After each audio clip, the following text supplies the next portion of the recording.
Hello friends, welcome to our channel. இன்னைக்கு ஒரு bulk cooking video தான் நம்ம பார்க்க போகிறோம். 10 கிலோ சாம்பார் சாதம், 5 கிலோ தயிர் சாதம், 2 கிலோ கேசரி, 2 கிலோ வடை. வாங்க எப்படி செய்யலான்றதை பார்க்கலாம். மொத்தம் 150 பேருக்கு நம்ம செய்ய போகிறோம். வாங்க வீடியோக்குள்ளே போகலாம். சாம்பார் சாதம் 10 கிலோவுக்கு 2.5 கிலோ துவரம்பருப்பு, 2.5 கிலோ பாசிப்பருப்பு எடுத்து பாயில் பண்ணிக்கிறோம்.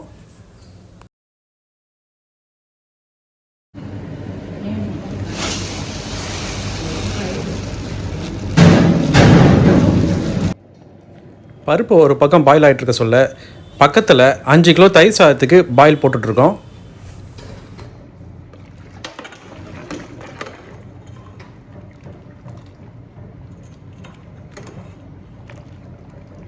தயிர் சாதத்துக்கு ரைஸ் நல்லா வெந்த உடனே அதிலே தண்ணி ட்ரை ஆக்கிட்டு இந்த மாதிரி நல்லா மிக்ஸ் பண்ணிக்கலாம். என் பையன் சச்சனும் அப்பா நானும் ஹெல்ப் பண்ணுறவங்க கூடன்னு சொல்லிட்டு எங்களுக்கு ரொம்ப ஹெல்ப்ஃபுல்லாக இருந்தான்.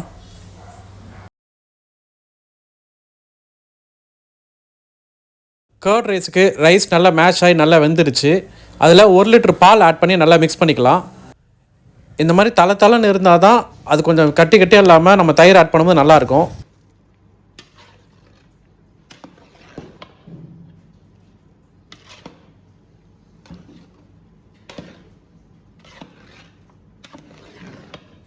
நல்லா மிக்ஸ் பண்ணியாச்சு. இப்போ நம்ம சாம்பார் சாதத்துக்கு காய்கறிலாம் கட் பண்ணிக்கலாம்.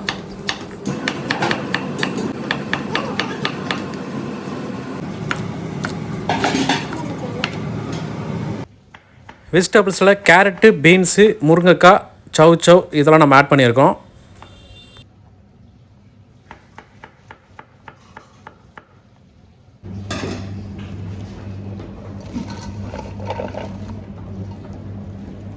இப்போ வெஜிடபிள்ஸ்லாம் கட் பண்ணியாச்சு.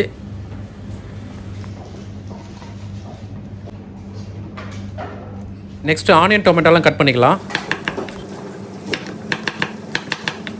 ஆனியன் ஒரு 2.5 கிலோ ஆட் பண்ணியிருக்கோம். தக்காளி ஒரு 2.5 கிலோ ஆட் பண்ணியிருக்கோம்.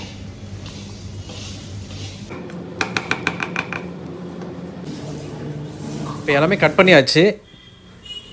எப்பயுமே ஒரு டிஷ்ஷு ஏற்றுறோன்னா முன்னாடி மிசம்பலா எல்லாமே ரெடி பண்ணி வச்சுக்கணும். மிசம்பலான்றது இந்த மாதிரி ப்ரீ பிளான் எல்லாமே கட் பண்ணி வெஜிடபிள்ஸ் வைக்கிறது தான்.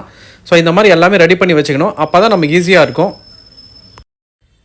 இப்போ சாம்பார் ரெடி பண்ணிடலாம். நம்ம ஜூனியர் ஷெஃப் வந்துட்டார், நான் தான் மிக்ஸ் பண்ணுவேன் அப்படின்னு சொல்லிட்டு ரொம்ப ஆடம் முடிச்சிட்டாரு. சரி ஓகே மிக்ஸ் பண்ணு சொல்லிட்டு விட்டுட்டேன்.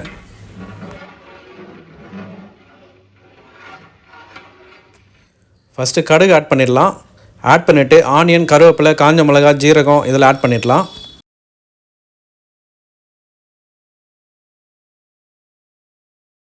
ஆனியன் லைட்டாக வதங்கினதுக்கப்புறம் தக்காளி ஆட் பண்ணிடலாம்.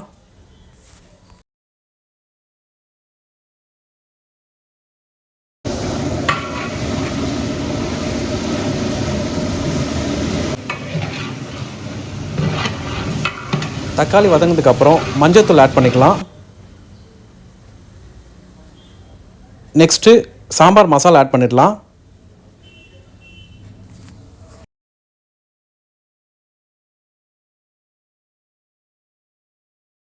இப்போ கட் பண்ண வெஜிடபிள்லாம் ஆட் பண்ணிக்கலாம். ஆட் பண்ணிவிட்டு புளி தண்ணி கரைச்சி வச்சதை ஆட் பண்ணிடலாம்.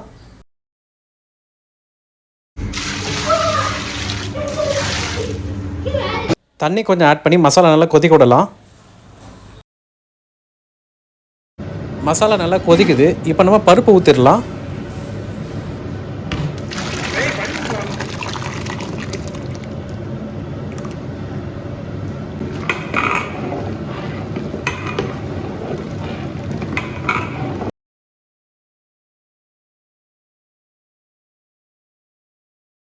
இப்போ சாம்பார் ரெடி ஆகிடுச்சு.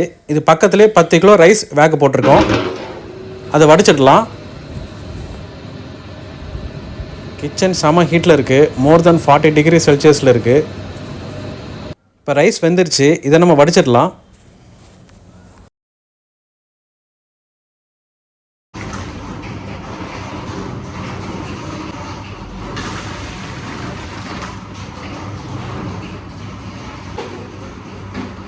ரைஸ் வடித்ததுக்கப்புறம் அதை ஒரு அண்டியில் மாற்றிக்கலாம்.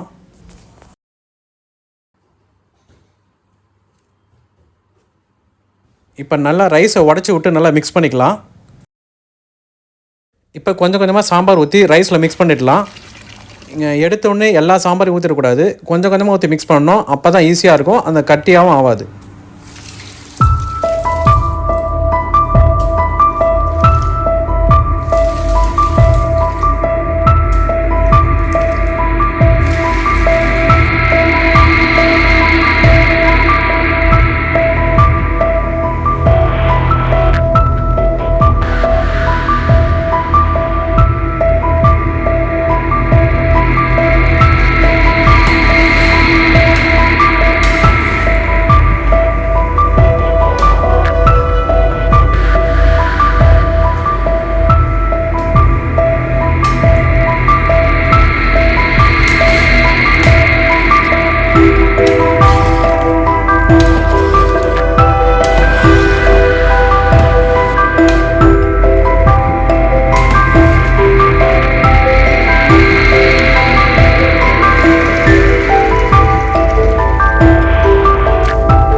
சாம்பார் சாதம் சூப்பராக ரெடி ஆகிடுச்சு, நல்லா தலைன்னு.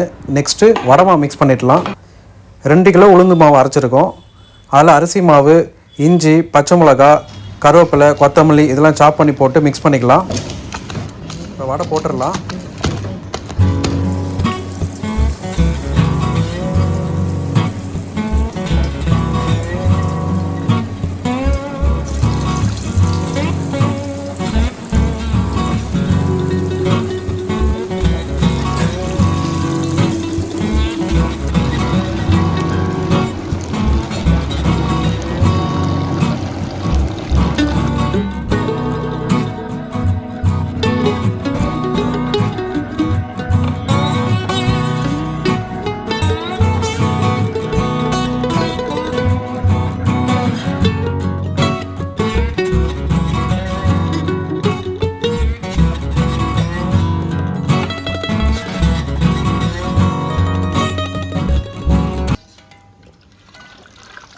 மொத்தம் 160 வடை போட்டு எடுத்தாச்சு. இப்போ நெக்ஸ்ட்டு தயிர் சாதம் ரெடி பண்ணிக்கலாம். தயிர் சாதத்துக்கு நம்ம ஜூனியர் ஷெஃப் வந்து கேரட் கிரேட் பண்ணிகிட்ருக்காரு.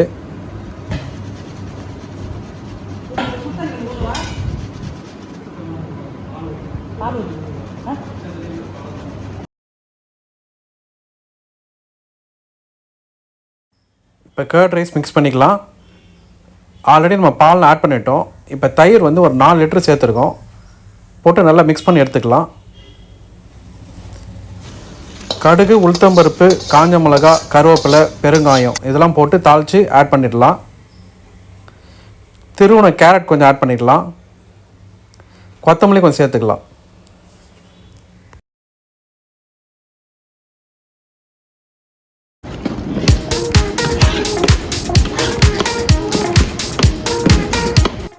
ரெண்டு பேரும் சேர்ந்து தயிர் சாதத்தில் மாவாட்டிட்டு இருக்காங்க.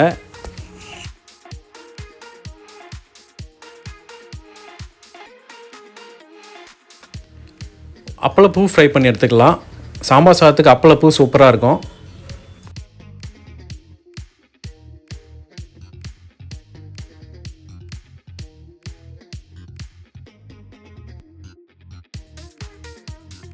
இப்போ ஃபைனலாக கேசரி ரெடி பண்ணிக்கலாம். ஃபஸ்ட்டு ஆயிலில் கீ ஆட் பண்ணி மிக்ஸ் பண்ணிவிட்டு அதில் ரவை ஆட் பண்ணி ஃப்ரை பண்ணிக்கலாம். 1 litre oil 300 ml ghee add பண்ணியிருக்கோம். இதில் ரவை நல்லா ஃப்ரை பண்ணி எடுத்துக்கலாம். சில பேர் டால்டா ஆட் பண்ணுவாங்க. அந்த மாதிரி டால்டா ஆட் பண்ணிங்கன்னா கேசரி ஆறுனதுக்கப்புறம் ஒரு மாதிரி நரன்னு இருக்கும், டேஸ்ட்டே சேஞ்ச் ஆகிடும் அது. ஸோ அதனால் கீ இல்லைனா ஆயில் யூஸ் பண்ணிக்கோங்க. இப்போ நல்லா ரவை ஃப்ரை ஆகிடுச்சு. ஹாட் வாட்டர் ஆட் பண்ணிடலாம். இப்போ ரவை நல்லா கொஞ்ச நேரம் குக் பண்ணி விடலாம். ரவை குக் ஆனதுக்கப்புறம் தான் சுகர் போடணும். அதுக்கு முன்னாடியே சுகர் போட்டிங்கன்னா அந்த ரவை குக் ஆகாது. இப்போ ரவை குக் ஆகிடுச்சு. சுகர் ஆட் பண்ணிடலாம். 2 கிலோ ரவைக்கு 4 கிலோ சுகர் ஆட் பண்ணியிருக்கோம். ஏலக்காய் பவுடர் கொஞ்சம் ஆட் பண்ணிக்கலாம். இப்போ கேசரி முடிஞ்சிடுச்சு. ஆல்மோஸ்ட் எல்லாமே ரெடி ஆகிடுச்சு.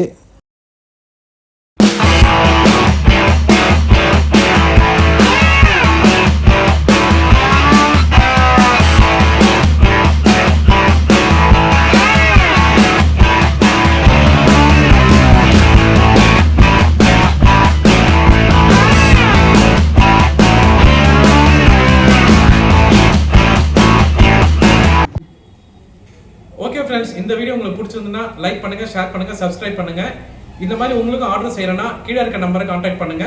சைனிங் ஆஃப், உங்கள் ராம்.